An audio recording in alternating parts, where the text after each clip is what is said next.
Hello there. Today let's talk about something that eventually every new parent faces, and that is baby-proofing your home. But before you run out and buy every lock and gate and latch there is out on the market, hold on, pause, watch this video, because you don't actually need to baby-proof everything in your house. In fact, I would say that baby-proofing everything actually removes a lot of valuable learning opportunities for your baby. And that can actually make your life harder in the long run. So let's talk about what to baby-proof, what to skip, and how to set up a safe and sensible environment for your cute little baby.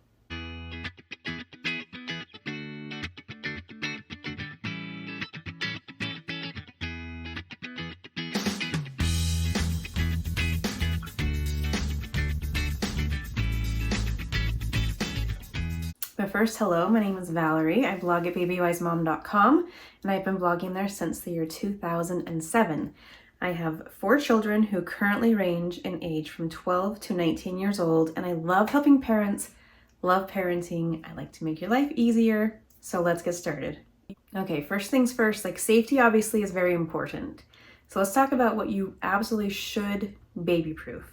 If there are any electrical outlets that your baby has exposure to, it's very smart to cover those up. So get those little plastic inserts that you put into your outlets so that your baby can't stick anything into those themselves. You also want to make sure any of your household cleaners, like anything that can be poisonous if ingested by your baby, make sure that's all moved up where your baby can't possibly get to it. If you have any kind of large furniture, it's wise to anchor that to the wall, especially anything your baby could climb, and then anything your baby might ever have access to without your direct supervision. And that one you have to be smart about, because you don't necessarily know for sure if there's going to be something your baby someday has access to without your supervision. An option, but I would not call it necessary because I never used this at all, but is a gate for your stairs. I've always had stairs in all of my houses that I've had with my babies, but I've never had a gate for them. So you can absolutely just supervise your child and teach your child to verbally not go to the stairs. That doesn't mean you have to watch them. That means you have to be very aware of where they are. You can't get distracted by something else and them sneak off to the stairs, because they'll try. They will try.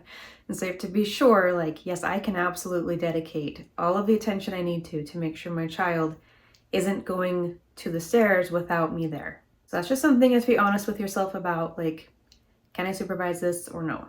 Something else that is smart to, for sure, have safe is cords, or any kind of cord that your child can get into. This can be blinds, this can be electrical cords, so be aware of those.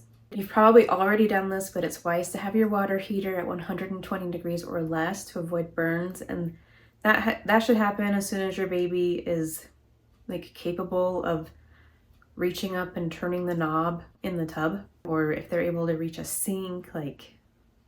You just want to make sure that the water isn't too hot to cause major damage if they get into it. And then of course, I'm sure you've already done this, but making sure the crib or your baby's bed is safe for their age. All these things are situations where your baby can get severely harmed or worse. And so these are things you want to be smart. You have plenty of other things that you can use as learning opportunities. You want to make sure that anything that can cause major irreversible damage is taken care of. So we have those things taken care of, but not everything in the house needs to be indestructible, and not everything in the house needs to be moved up. So you might have a bookcase with things on it. You don't have to remove everything that your child can reach. You don't have to continuously move things up and up and up as your child becomes a crawler and then a stander and a cruiser and a walker. There are lots of things that you can and should just leave and leave set up. Now, if you have anything that's super valuable, something irreplaceable, maybe you have some very nice expensive thing that's handed down to you from your grandmother, or even if it's not expensive, but it's handed down to you from your grandmother, so it's very special to you, don't leave that where your baby can get to it. Move that item up. But there are plenty of other items that if your baby gets into it, yeah, it'll be a mess, but it won't be something that's irreplaceable that gets destroyed, or, so like leave things down that will be a temptation for your baby that you can use to teach your baby not to touch things that they shouldn't touch. So not every single drawer or cupboard needs a lock. Not every single object needs to be out of reach. You don't need bare shelves and bare tables. So having things, just normal house setup, this is how your child is going to learn boundaries. This is how your child is going to have things that are like a no. And these are things that you'll tell your child, like, oh, we don't touch that, you can touch this. And that's how they're going to learn, like, some things in life are off limits. And that's a valuable lesson to learn. So let me give you just a few real life examples for us. So my oldest child, most oldest children are super cautious and careful. And so there's just a lot you don't have to really worry about with them because they're so self-preserving that very little is going to be a problem. So with my oldest, like, he was never a climber. We never had any concerns about like, oh, he's going to try to climb this bookcase. And then also when you just have one child, it's very easy to keep your eye on that one child, right? It's very easy to not become distracted and turn your attention away from your child. So we never had to anchor any bookcases or anything to the wall with him. But my second child was a climber.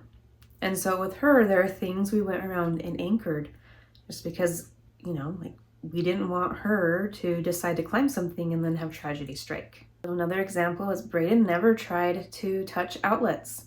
It was not a temptation for him. But my second child at 9 months old was trying to pull those covers off those outlets. Like, she was very interested and very intent on trying to get those electrical covers off. So even with that protection, like, there needed to be supervision to watch because you never know when they're going to master that fine motor skill and be able to pull it out. So you'll have to reevaluate with every child. With one child, you might be like, oh, we didn't really have to do much. And then with the next child, like, oh, we need to do more. And then also the more children you have, just obviously the more things that can, like more people, the more situations that can arise that can distract you. So you're just not going to be able to have full attention on a fourth child like you could your first child. Because with baby number 4, you're paying attention and then something breaks out with a 3-year-old and you're attending to that and distracted by that. And then the baby is very smart. It's like, this is my chance. This is my chance to go test this thing out that I've been eyeing for a while. Level of baby proofing will really have to depend on the child's personality and on your life situation and what number of child it is. So just make sure you evaluate with each child. So life can definitely be easier if you set everything up so that there's absolutely nothing within a child's reach that could be a problem. So like, then you never have like any conflict with them or you're never having to tell them no. But if they're never hearing no and never being told they can't do something, that really just makes it harder for you in your future. If this baby hears like and understands like from a younger age, as soon as they're mobile, that there are things they can't do, things they can't touch, then that's less of a shock as they become toddlers. And so, a toddler who's been hearing like, oh yeah, there are things I can't touch for months, then that's just like, they're not always happy about it, but it's less of like, oh, whoa, what do you mean? What do you mean I can't touch that? I've always been able to touch whatever I wanted to touch. So it's helping them learn while they're young, because their world just expands and their natural freedoms expand as they get older. So developing that self-control younger makes the future so much easier. It can also just make life so much easier when you leave the house, because you can't expect every person in your life to completely baby-proof their entire house for you. So if you go to a friend's house, you can't expect every friend you have, every friend you go visit, or every family member you go visit even, to have, everything up 3 feet. So if they're accustomed to being told no, and that when you tell them like, that's a no, we don't touch that, that they're like, oh, I know what that means, and move on. It makes like leaving the house easier. Like, they know some things in life are off limits. That's okay. That's just how life is. That doesn't mean every single time they're told no, they're like, oh, okay, for sure, no problem. Like sometimes there will be a fit, but it'll be a lot less often. So teaching is a big part of parenting, and some of these things you can have up for safety and then remove for teaching moments. So for example, I had a good friend who had a baby gate up on her stairs, but then there would be times of day when she knew, like, I am dedicated to having all eyes on my child right now, and she would open the baby gate up, and that temptation would then be there. That temptation for the stairs was there, and then she could teach him, like, nope, stairs are off limits. And then when she was unable to give 100% of her focus to him, then she closed that gate again. But so, you know, you can do a hybrid with some of these things where it's like, okay, I know me, I know what's going on in life right now. And there's going to be times I just cannot guarantee that I will make sure my child doesn't head to those stairs. And so, you know, you can do a hybrid with these things.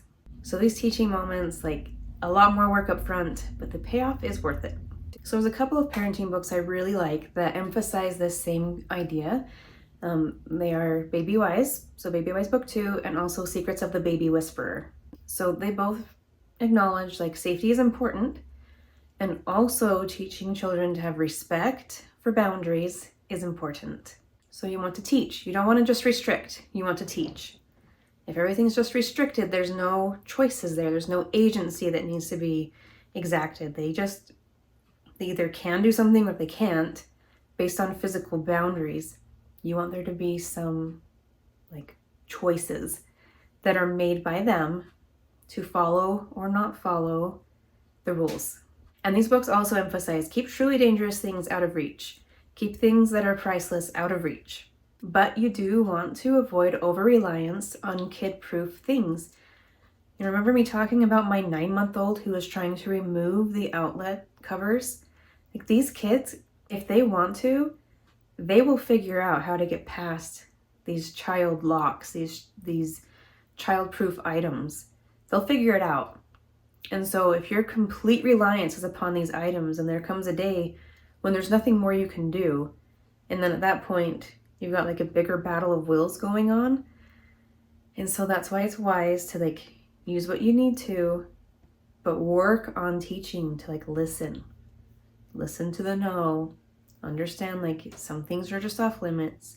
So definitely more work right now, but worth it in the long run. So yes, baby proof what is necessary, but do it wisely. Don't baby proof every item in your house. Create safe space in your house without turning your house into a padded, bubble wrapped cell. You want your baby to be able to explore and to learn and to grow in confidence. And you also want them to, included in that learning and growing, to learn self-control.